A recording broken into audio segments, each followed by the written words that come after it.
नमस्कार दोस्तों आज मैं आप लोगों के बीच में एक बहुत ही इंटरेस्टिंग टॉपिक लेकर आया हूं, जिस टॉपिक का नाम है परमाणु बम।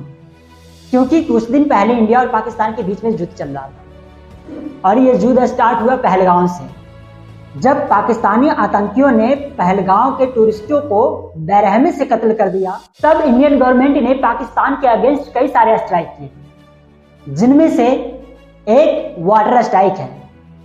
और वाटर स्ट्राइक का मतलब ये हुआ कि सिंधु जल समझौता को रद्द कर दिया गया, यानी कि सिंधु का जो पानी पाकिस्तान को जाता था वो पानी को रोक दिया जाएगा, जिसकी वजह से पाकिस्तान में फसलें नहीं होंगी, वहां की कंपनियां ठप पड़ जाएगी, वहां पे लोग प्यासे मर जाएंगे, वहां पे अकाल आ जाएगा।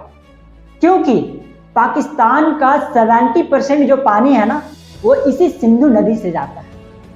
और इसी वजह से पाकिस्तानी गवर्नमेंट ने इंडिया को धमकी दिया कि यदि आप वाटर स्ट्राइक करते हो तो हम परमाणु बम से हमला कर सकते हैं।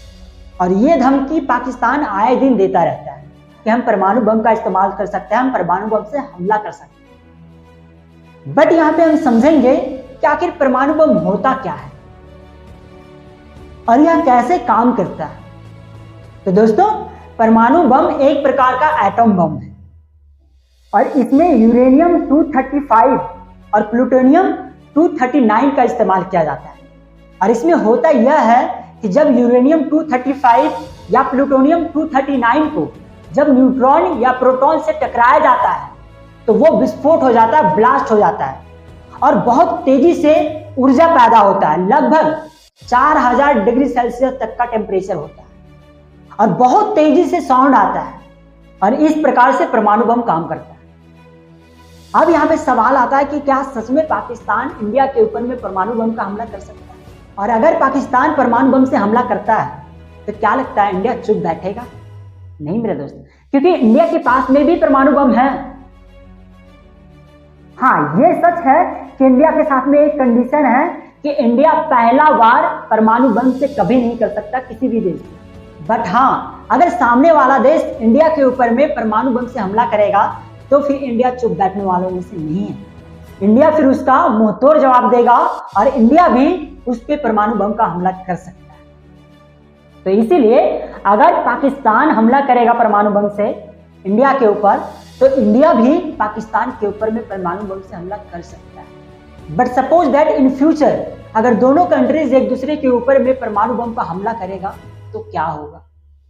तो दोस्तों, अगर ऐसा होता है कि दोनों कंट्रीज एक दूसरे के ऊपर में परमाणु बम से हमला करते हैं तो दोनों कंट्रीज इंडिया और पाकिस्तान पूरी तरीके से बर्बाद हो जाएगा, करोड़ों लोग मारे जाएंगे और इस हमले के बाद जो नुकसान होने वाला है उसकी भरपाई करने में दोनों देशों को सदियों लग सकता है मेरे दोस्त। क्योंकि परमाणु बम एक ऐसा वेपन है जिसका नाम सुनकर पूरे वर्ल्ड का रूह तक कांप उठता है मेरे दोस्त। और इसका जीता जागता उदाहरण जापान के दो शहर हिरोशिमा और नागासाकी है। तो आइए दोस्तों, हम लोग डिटेल में समझते हैं कि हिरोशिमा और नागासाकी के ऊपर में परमाणु बम कौन सा देश किया, क्यों किया, कैसे किया, कब किया और इसका प्रभाव इन दोनों शहर पे क्या पड़ा। तो आइए हम लोग डिटेल में समझते हैं। दोस्तों, यह बात उस टाइम की है जब सेकेंड वर्ल्ड वॉर चल रहा था, जिसका स्टार्ट 1 सितंबर 1939 को हुआ था और खत्म 2 सितंबर 1945 को हुआ था। यानी कि 6 साल तक कंटिन्यू सेकेंड वर्ल्ड वॉर चला था मेरे दोस्त। और हिरोशिमा और नागासाकी के ऊपर में जो परमाणु हमले किए गए वो इस युद्ध के बिल्कुल लास्ट स्टेज में किया गया मेरे दोस्त। जब अमेरिका और जापान के बीच में युद्ध चल रहा था तो अमेरिका ने जापानियों को सरेंडर करने के लिए बोला, बट जापानियों ने सरेंडर करने से मना कर दिया। तो दोस्तों, 3 अगस्त 1945 को अमेरिका के प्रेसिडेंट हैरी ट्रूमन ने जापान को एक नोटिस जारी किया कि अगर आप सरेंडर नहीं करते हैं तो हम आपके ऊपर परमाणु बम से हमला करेंगे। बट इस बात को जापानियों ने इग्नोर कर दिया, हल्के में ले लिया। और इसी वजह से अमेरिका ने 6 अगस्त 1945 को सुबह 8:30 बजे, जिस टाइम पे बच्चे स्कूल जा रहे थे, लोग ड्यूटी जा रहे थे, कंपनी जा रहे थे, ऑफिस जा रहे थे, यानी कि अपने अपने कामों में बिजी हो रहे थे, उसी टाइम पे अमेरिका ने हवाई जहाज से हिरोशिमा के ऊपर में परमाणु बम से हमला कर दिया। The world will note that the first atomic bomb was dropped on Hiroshima, a military base.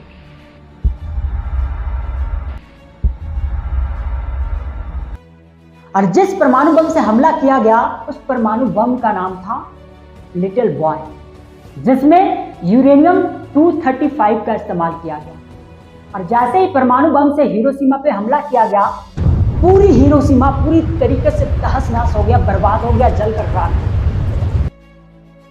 और इस अटैक के बाद जो लोग सरवाइव कर गए वो लोग बहुत ही दर्दनाक कहानी बताते हैं कि जब परमाणु बम से हमला किया गया था तो बहुत तेज से एक रोशनी क्रिएट हुआ था, बहुत तेज से एक रोशनी आया था, जिसकी वजह से एट वंस लोग ब्लाइंड हो गए। उसके कुछ ही क्षणों में बहुत तेज से एक ध्वनि आई, एक साउंड आया, जिसकी वजह से लोग बहरे हो गए और लोग अभी सोच ही रहे थे कि आखिर हुआ क्या है। उसी टाइम पे बहुत ही तेजी से एक हीट आता है, एक ऊर्जा आता है, जिसकी टेम्परेचर लगभग 4000 डिग्री सेल्सियस है। और वो ऊर्जा आया और लोग जलकर राख हो गए, राख भी नहीं हुए, वाष्प बन गया मेरे दोस्त। क्योंकि मेरे दोस्त आप सोच के देखिए कि 40,000 डिग्री सेल्सियस टेम्परेचर में कितना ज्यादा हीट होता होगा। और आप इस बात से अंदाजा लगा सकते हैं कि जब हमारे यहाँ गर्मियों में 46, 47, 48 डिग्री सेल्सियस टेम्परेचर होता है तो कितना ज्यादा हीट होता है। तो घर से बाहर निकलने का मन नहीं होता है, धूप में कोई काम करने का मन नहीं होता है। फिर तो ये 4000 डिग्री सेल्सियस तक का टेम्परेचर था मेरे दोस्त। सोच के देखिए इसमें कितना ज्यादा हीट होगा। और इसी वजह से ये हीट आया और एक सेकेंड भी नहीं हुआ कि लोग वाष्प में कन्वर्ट हो गए। और इस हमले के बाद जो लोग बच गए उन लोगों की मौत परमाणु बम की ब्लास्ट होने की शॉक वेव्स की वजह से हो गया। हिरोशिमा के 70% बिल्डिंग बर्बाद हो गया, लोग प्यास से मर रहे थे, लोगों का जो लाइफ है वो बद से बदतर हो गई। उनको समझ में नहीं आ रहा था कि आखिर हुआ क्या है। लोग आसमान की तरफ देख रहे थे, आसमान पूरी तरीके से काला पड़ गया था, आसमान टॉक्सिक गैस से भरा हुआ था। और ब्लास्ट के तकरीबन आधे घंटे बाद आसमान से बारिश होना स्टार्ट हो गया। लोगों को लगा कि चलो यह एक अच्छी खबर है, जिसकी वजह से जो टेम्परेचर है, जो हीट है वो कम हो जाएगा, जो शहर में आग लगी हुई है वो बुझ जाएगी। बट एक्चुअली में यह आम बारिश नहीं थी, क्योंकि आसमान में जो टॉक्सिक गैस था वो हवा के साथ मॉइस्चर करके वाष्प बन गया और इसी वजह से बारिश होना स्टार्ट हुई। बट जो बारिश हो रही थी वो बारिश की बूंदें बिल्कुल ब्लैक कलर की थी, यानी कि बारिश की पानी पूरी तरीके से पॉइजन से भरा हुआ था और वहां का पानी, हवा, मिट्टी सभी पॉइजन हो गया था, सभी जहरीला हो गया। और इस हमले के बाद जो लोग बच गए उन लोगों की मौत कुछ दिनों बाद, कुछ महीनों बाद परमाणु बम की रेडिएशन की वजह से हो गई। और इतना बड़ा हमला होने के बाद भी जापानियों ने अपने आप को सरेंडर नहीं किया। उन्होंने कहा क्या हुआ, एक बम ही तो गिराया है, बट अपने आप को सरेंडर नहीं करेंगे। और इसी वजह से अमेरिका ने महज 3 दिन बाद यानी कि 9 अगस्त 1945 को तकरीबन 11 बजे नागासाकी के ऊपर में परमाणु बम से हमला कर दिया। Plutonium was released over the city's industrial valley. It detonated 47 seconds later at 11:02 a.m., approximately 503 meters or 1,650 feet above the ground.